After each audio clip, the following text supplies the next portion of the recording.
এই ধর্ম হলো তা যা হলো অটল, যে সময়ের সামনে এই সমস্ত সংসার নতমস্তক হয়। এই ধর্ম হলো তার ঊর্ধ্বে। আর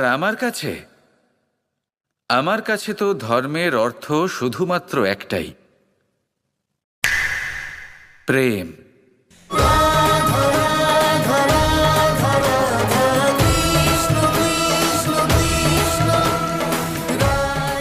প্রেমই হলো ধর্ম, প্রেমই হলো অর্থ, প্রেমই হলো কামনা, প্রেমই হলো মোক্ষ।